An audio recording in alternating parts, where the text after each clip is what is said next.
asyrafil anbiya'i wal mursalin Sayyidina wa habibina Muhammadin khatamin nabiyyin wa ala alihi wa sahbihi wa man da'a bida'watihi wa man sanna bisunnatihi ila yaumiddin.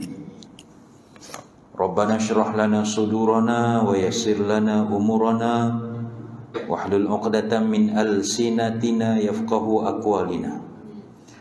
Subhanaka la ilma lana illa ma 'allamtana innaka antal alimul hakim. Wala haula wala quwwata illa billahil aliyil azim. Rabbi yassir wala tu'assir. Rabbi tammim bil khair. Muslimin dan muslimat rahimakumullah. Alhamdulillah, kita bersyukur kehadrat Allah Subhanahu wa taala kerana mempertemukan kita pada malam ini di penghujung bulan Sya'ban 1443 Hijri. Hari ini sudah 20 Sya'ban, lebih kurang 10 hari saja lagi untuk kita bertemu dengan bulan Ramadan tahun 1443. Mudah-mudahan Allah Ta'ala memberi kesempatan kepada kita untuk kita bertemu dengan Ramadan. Sebab seandainya setahun itu adalah racun, maka penawarnya adalah sebulan di bulan Ramadan. Jadi mudah-mudahan doa yang selalu kita baca, Allahumma barik lana fi Sya'ban wa ballighna Ramadan. Doa tu kadang-kadang tersasul, Allahumma barik lana fi ma razaqtana wa qina azabannar. Itu doa makan atau doa supaya kita dipertemukan dengan bulan Ramadan. InsyaAllah, mudah-mudahan Allah Ta'ala berkati usia kita, panjang umur kita, beri kesihatan kepada kita untuk kita bertemu Ramadan, dapat kita beramal dengan sebaik-baiknya, dapat kita melaksanakan sebanyak-banyak amalan. Sebab amalan dalam bulan Ramadan ini adalah merupakan satu amalan yang digandakan pahala oleh Allah Subhanahu wa taala. Itu yang sering ditunggu oleh sahabat-sahabat, oleh Nabi, oleh sahabat, oleh ahli keluarga baginda Nabi sallallahu alaihi wasallam. Baiklah tuan-tuan dan puan-puan sekalian, dalam masa yang ada ini kita ingin membaca satu potong atau dua potong hadis berkenaan dengan amalan-amalan yang boleh menjauhkan seseorang daripada api neraka.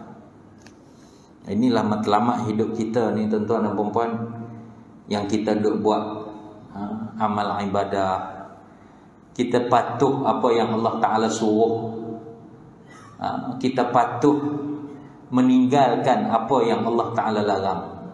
Sebab utamanya ialah kita takut pada api neraka, takut untuk dimasukkan dalam api neraka.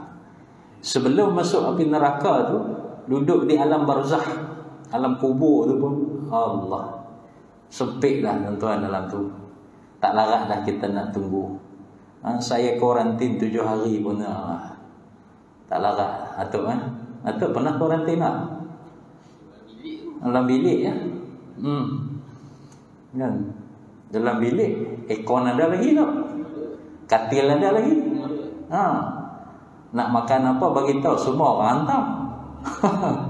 Cuma order nasi royal Kedah tak sampai.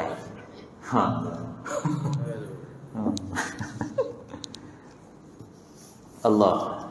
Itu pun rasa dah tak larat dah 7 hari. 7 hari. Kesan dia. Allah Rabbi, esok kita dalam kubur seorang-seorang. Tak tahu macam mana keadaan. Gelap gelita. Yang cahayanya adalah Al-Quran yang kita baca. Itu Itulah peneman kita, surah Al-Mulk yang kita baca, ayat-ayat yang kita hafaz, yang kita jadikan amalan dalam kehidupan kita. Dia akan menemani hidup kita di alam barzakh. Kelak dia tidak ada jaminan, walaupun dia CEO TMB sekalipun, tidak ada jaminan kubur dia akan diterangi oleh cahaya-cahaya. Tak ada jaminan.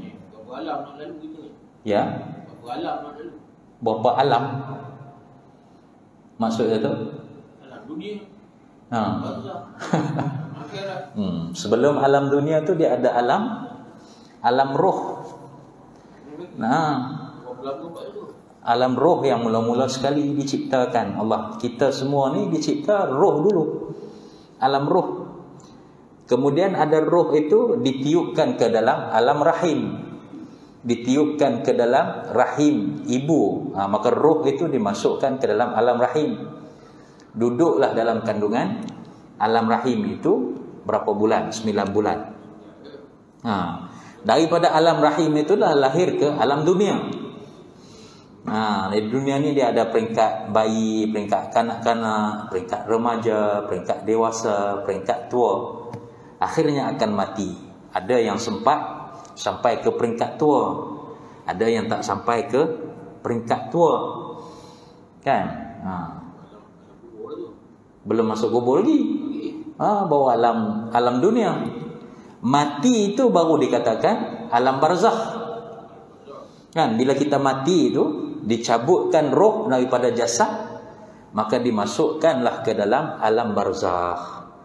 Duduk di alam barzakh itu, bila berlakunya hari kiamat, tiupan sangkakala, maka bermulalah hari akhirat. Masuk ke alam akhirat. Masuk ke alam akhirat ni, bila tiupan sangkakala yang kedua itu, semua akan dibangkitkan daripada alam kubur. Bangkitkan pada alam kubur, akan dikumpulkan di padang mahsyar. Duduk di padang mahsyar tu, Datuk, tak tahu berapa lama.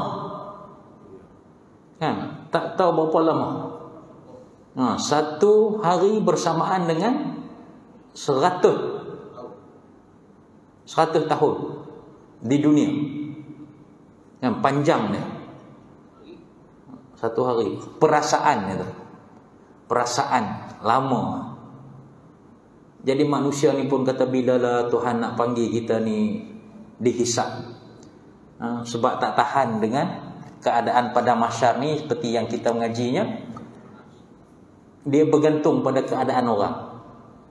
Sempit, sesak, panas, berpeluh, keluh, kesah, itu bergantung pada amalan orang hidup atas muka bumi ni. Maka orang pun pergi bertemu dengan manusia, bertanya, berbincang, ni bilakah Allah Ta'ala akan memanggil proses hisab? Tak apalah, hisablah, kita masuk neraka pun tak apa. Oleh kerana tak tahan duduk di padang mahsyar tu, dia kata tak apalah, masuk neraka pun tak apa. Tak tahan. Maksudnya tak tahan tu, maksudnya nak bergerak ke satu tempat yang lain tu. Dia tak tahu neraka tu lagi teruk. Tapi oleh kerana tak tahan dengan keadaan, dia kata carilah siapa-siapa yang boleh memohon pada Allah Subhanahu Wa Taala supaya dipercepatkan proses hitungan, proses hisab. Maka berkatalah orang, pergilah bertemu kepada Nabi Adam alaihi salam. Bertemu dan mintalah supaya Nabi Adam alaihi salam memohon kepada Allah dengan berkat permohonan pada Nabi Adam itu, supaya Allah percepatkan proses hitungan. Maka Nabi Adam pun dia kata, aku tak boleh memohon pada Allah Subhanahu Wa Taala. Aku pun manusia yang berdosa kepada Allah. Allah tak akan dengar permohonan aku. Dia kata, akulah manusia yang mula-mula melakukan dosa pada Allah. Allah larang aku makan makanan-makanan dalam syurga. Aku makan, aku langgar perintah Allah Subhanahu Wa Taala. Dengan sebab itu aku dihukum. Jadi aku tak boleh nak memohon syafaat kepada Allah. Maka pergi, dia cadang, pergilah bertemu dengan Nabi Nabi-Nabi yang lain lah. Saya tak ingatlah susunan tu. Nabi Ibrahim. Nabi Ibrahim pun tidak mampu. Nabi Musa pun tidak bertemu dengan Nabi Isa. Dan Nabi Isa mencadangkan supaya bertemu dengan Nabi Muhammad sallallahu alaihi wasallam. Dan Nabi Muhammad sanggup untuk menghadap kepada Allah Subhanahu wa taala, untuk memohon perkenan pada Allah Subhanahu wa taala supaya dipercepatkan proses hitungan. Lalu Allah Subhanahu wa taala kata, aku menerima permohonan kamu dan aku akan mulakan proses hitungan ini bermula dengan umat kamu terlebih dahulu. Jadi berkat kita jadi umat Nabi Muhammad ni, maka kita akan dihitung terlebih dahulu. Dipercepatkan proses hitungan. Tapi ulama kata proses hitungan itu sendiri sudah dikira sebagai satu azab. Proses hitungan itu adalah merupakan satu azab. Jadi beruntunglah orang-orang yang tidak melalui proses hitungan masuk ke dalam syurga. Ada orang, kumpulan-kumpulan yang masuk dalam syurga tanpa dihisab.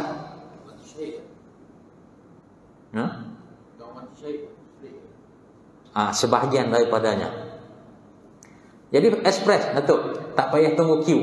Macam Datuk pergi buat haji lah, kan, tak payah masuk kota, ekspres tu pergi kan. Seronok lah Datuk, seronok kan. Itu di atas muka bumi kan. Orang kata, aku dapat pergi, tak ada tunggu kota. Ni Menteri Agama duduk di Arab Saudi ni, pergi berunding, antaranya adalah untuk mendapatkan kota yang lebih. Untuk proses haji. Dah berapa tahun dah tak pergi haji kan? 2 tahun. Tak, maksudnya kita tak hantar jemaah pergi haji 2 tahun kan?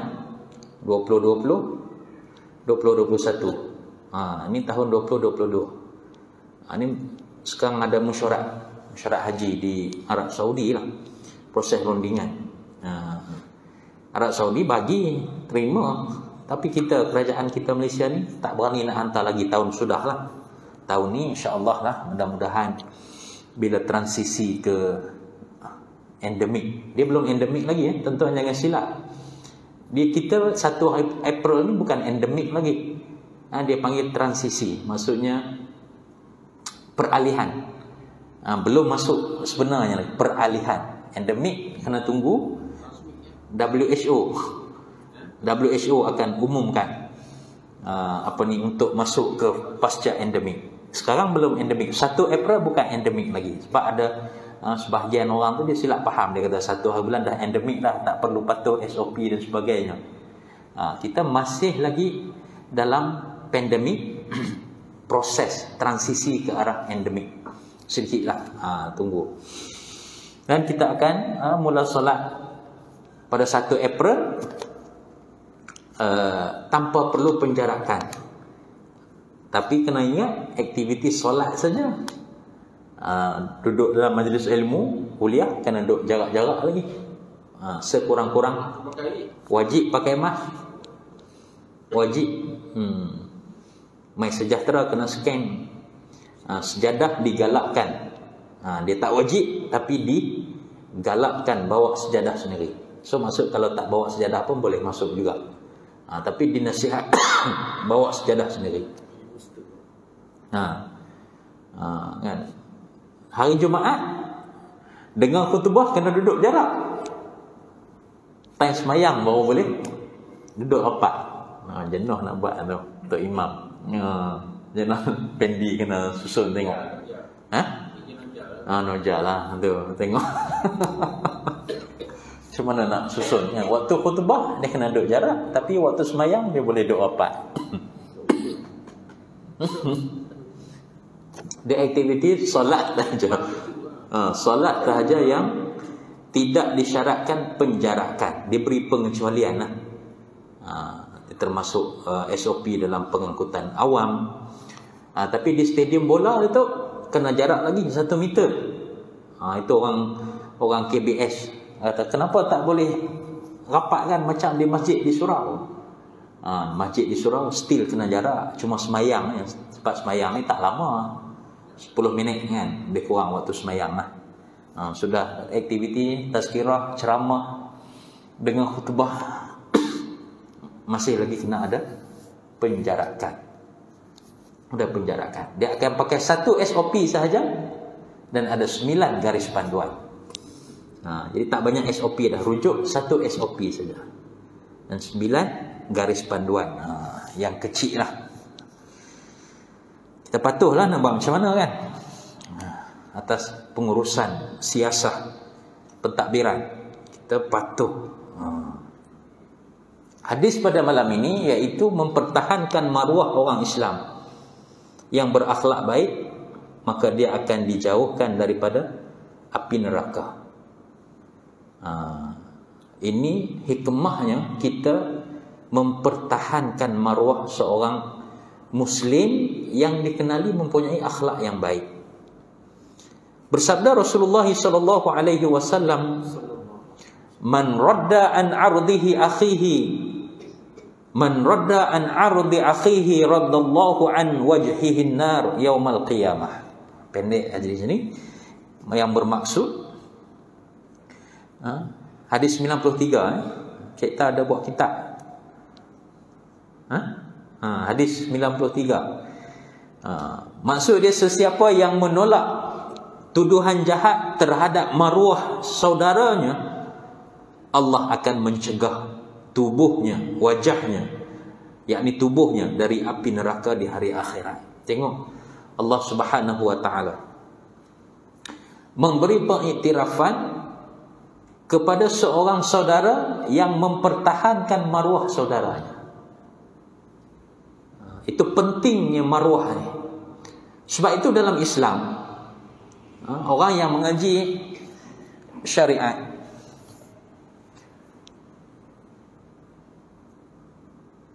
maqasid syariat ni dia ada 5 yang Islam jaga, yang Islam pelihara. Itu yang pertamanya ialah agama. Yang kedua, nyawa. Yang ketiga, akal. Yang keempat, harta. Yang kelima, keturunan. Ini 5 perkara. Dan ada ulama yang mengatakan bahawa 6 perkara yang dijaga oleh Islam, iaitu maruah. Yang ke-6, maruah. Kenapa penting maruah? Ya, sebab karamatul insan, manusia ni Allah Subhanahu wa taala ciptakan diri dia ada karamah, kemuliaan. Sebab itu dia perlu menjaga maruahnya sebagai seorang Muslim, sebagai seorang yang beriman. Dia kena jaga, termasuk akhlak. Itu maruah termasuk akhlak. Dan kita tak boleh merendahkan maruah kita sebagai seorang Islam. Kalau ada orang yang merendah-rendahkan maruah sebagai orang Islam, maka kita wajib mempertahankan.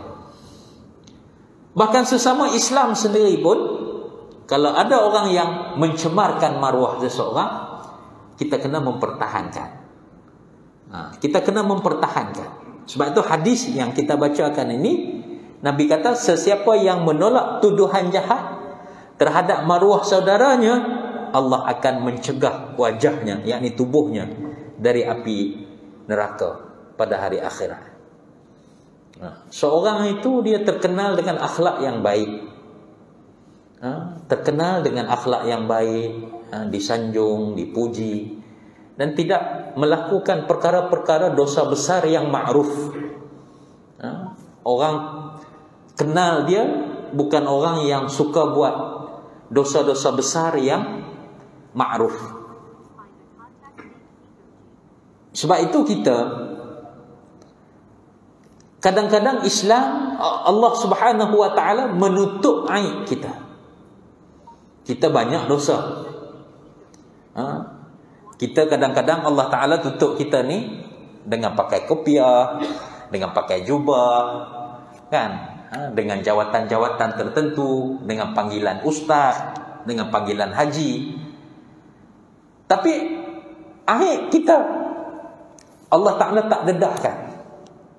Kalau Allah Ta'ala buka pekung di dada, kan, Melayu kata, Allah Ta'ala buka kita punya dosa-dosa, sama ada dosa kecil, dosa besar, dosa yang lama, dosa yang baru. Kalau Allah Ta'ala buka,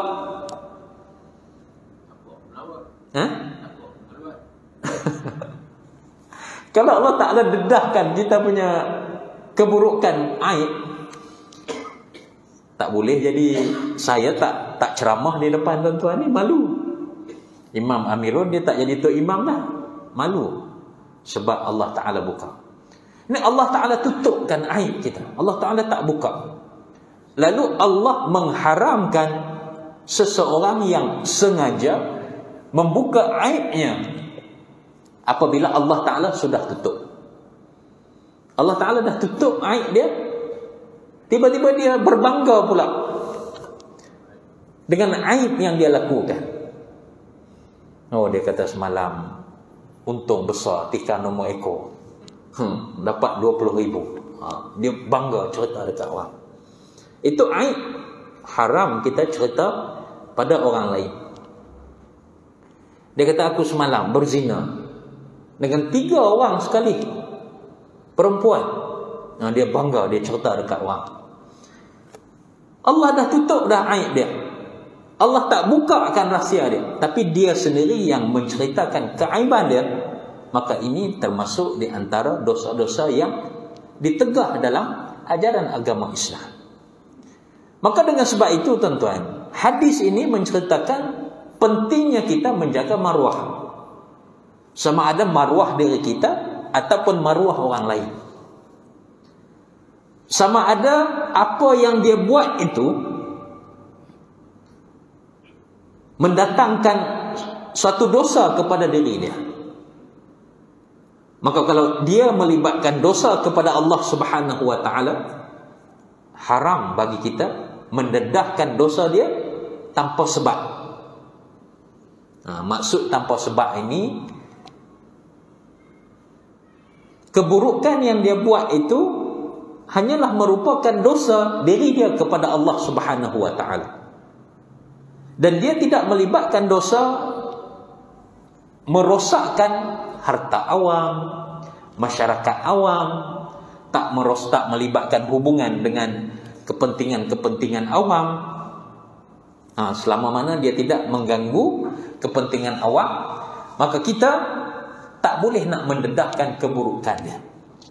Sebab itu Islam pentingkan maruah itu. Tak boleh kita nak cerita, oh Datuk ni buat gini, buat gini, buat gini. Tak boleh.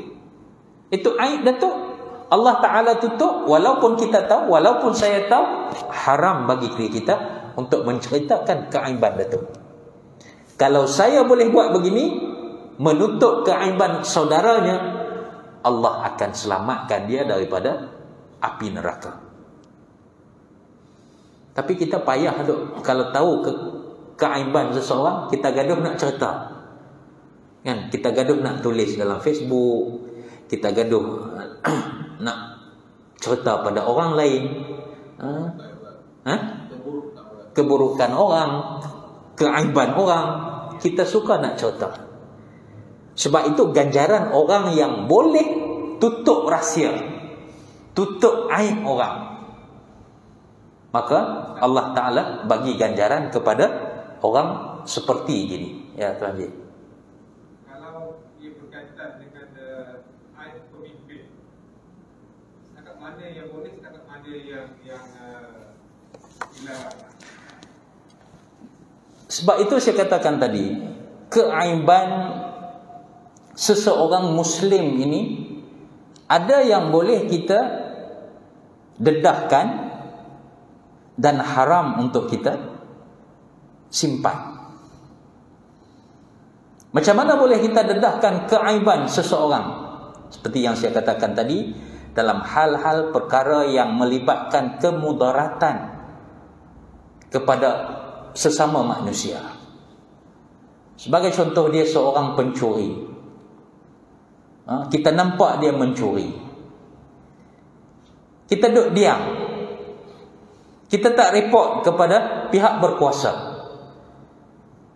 Kemungkinan dalam keadaan gitu kita berdosa sebab melindungi kesalahan yang boleh merosakkan kemudaratan awak.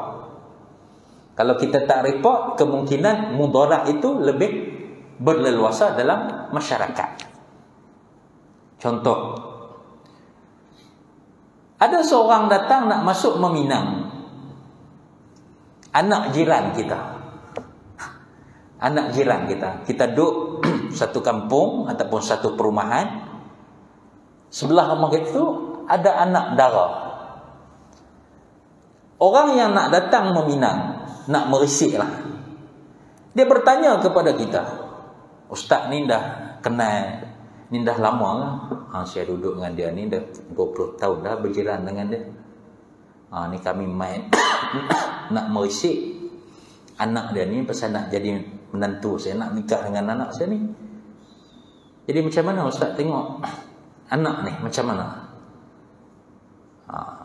Pada waktu itu diharuskan bagi diri kita untuk menceritakan apa yang sebenarnya sikap dan akhlak orang tersebut. Sebab kalau kita sembunyikan, kemungkinan boleh memudaratkan nasab, keturunan ataupun rumah tangga yang bakal dibina. Kita cerita setakat mana yang kita tahu, ada maklumat dan ada sahih. Setakat itu kita cerita. Haram pula kalau kita menambah-nambah dan melebih-lebihkan. Itu aib yang boleh kita dedahkan. Begitu juga kalau dalam kes mahkamah umpamanya, kita sebagai saksi, bos kita tu memang kita terkenal orang yang suka pusing punya kan, pusing sana pusing sini sebab nak merosakkan integriti. Kita tahu ada maklumat tersebut, jadi saksi, hakim panggil kita. Waktu itu kita kena mendedahkan aib dia. Sebab kalau kita menutup aib dia, kemungkinan kemudaratan masyarakat, hubungan sesama manusia tu lebih besar. Itu yang saya katakan tadi, kemudaratan yang melibatkan hubungan kemasyarakatan, kemanusiaan. Adapun kemudaratan ataupun adapun kesalahan yang melibatkan hubungan dia dengan Allah Subhanahu wa taala, tak wajar kita nak mendedahkan. Dia tak solat umpamanya, kan? Kita tak boleh nak mendedahkan pada hakim sebab dia tak ada kaitan itu. Dia ni tak solat, ini kaki zina. Zina tu dosa dengan Allah Subhanahu wa taala.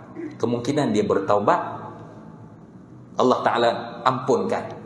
Dan kita serahkan kepada Allah Subhanahu wa taala tentang dosa-dosa yang melibatkan peribadi dan dosa-dosa yang melibatkan hubungan manusia dengan manusia itu.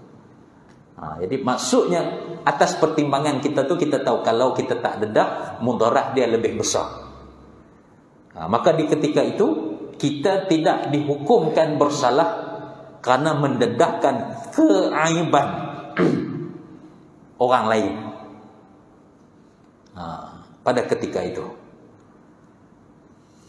Jadi Tuan Haji boleh faham lah, boleh pertimbangkan lah diri kita ni takat mana.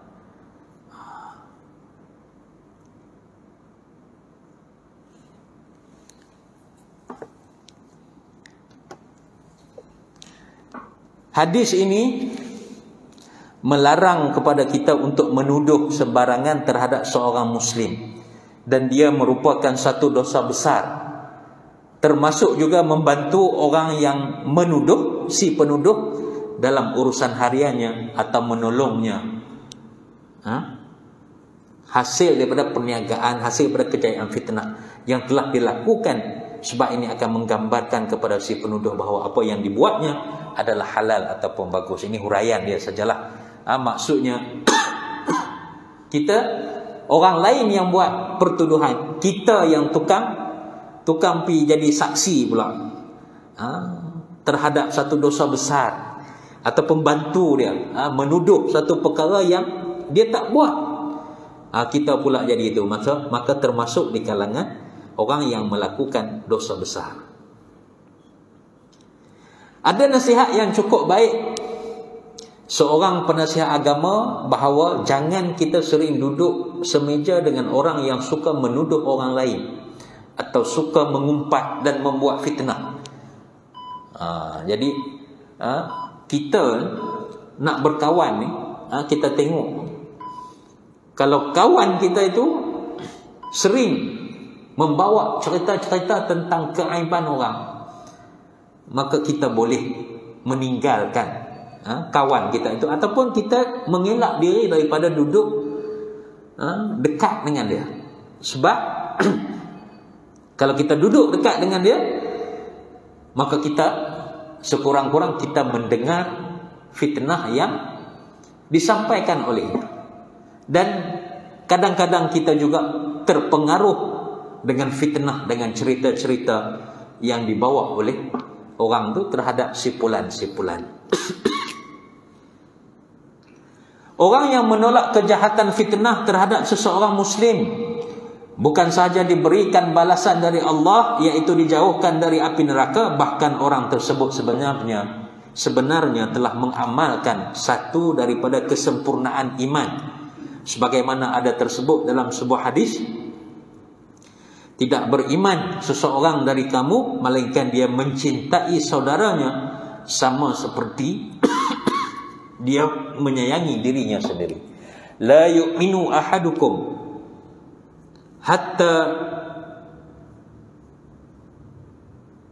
uhibba li akhihi ma yuhibbu li nafsihi. Tidak sempurna iman seorang itu sehinggalah dia mencintai saudaranya sama seperti dia mencintai dirinya sendiri. Jadi waktu kita nak mengumpat kawan kita tu, rakan kita tu, kita bayangkan kalau orang mengumpat diri kita, kalau orang mendedahkan aib diri kita, macam mana keadaan diri kita? Kita marah, kita malu. Mungkin kita tak akan bertemu dengan jemaah lagi, dengan masyarakat lagi, sebab orang telah mendedahkan aib kita. Walaupun dia buat perkara betul. Maksud tu? Maksud saya, orang tu dah kita tahu dia buat salah. Ya. Kan kita nak khabar dia baik. So, seperti yang saya jelaskan tadi, walaupun dia ni seorang yang buat kaki maksiat, dan maksiatnya itu adalah berkaitan dirinya dengan Allah Subhanahu wa taala, maka tidak ada keperluan untuk diri kita mendedahkan keaiban diri dia. Kiranya dia ni orang, sekiranya kemaksiatan itu ataupun dosa, kejahatan melibatkan diri orang lain, dan kemungkinannya kalau kita tak mendedahkan dia itu, mungkin orang lain tertipu, orang lain terpengaruh, maka kita kena menceritakan sekadar keperluan. Kita tak boleh nak buka semuanya, walaupun dia memang jahat, tapi kita nak cerita kejahatannya itu sekadar nak bagi orang tahu dia ini kaki tipu. Cukup. masalah perniagaan sekarang. Maka kita semua baik-baik. Ambil duit orang, lepas tu tak bagi projek. Ini yang itu salah satu daripada perkara yang melibatkan integriti dan hubungan diri dia dan juga masyarakat yang lain. Kalau kita tak cerita tentang perangai dia, sifat dia, kemungkinan orang lain akan tertipu juga. Maka wajib bagi diri kita yang tahu keburukan dia itu, kejahatan dia itu, kita cerita pada orang lain sekadar orang tahu dia ni tak bagus, gitu je. Tak boleh nak tokok tambah ataupun nak korek cerita dia ni kaki perempuan ni tak semayang. Cukup sekadar orang tahu, oh dia ni kaki tipu sudah. Kan? Sebab kalau kita cerita lagi banyak, kita takut dia membawa kepada diri kita tu melakukan kesalahan ataupun fitnah yang lain pula. Menyebabkan diri kita ni dosa yang lain pula. Wallahu ta'ala a'lam. Syukurlah masuk waktu dah. Ada mesyuarat malam ni. Batuk pun tak hilang tu.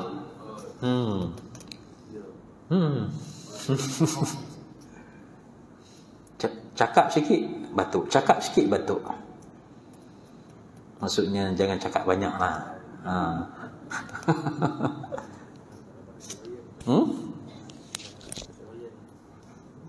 Tak dapat nasi royal.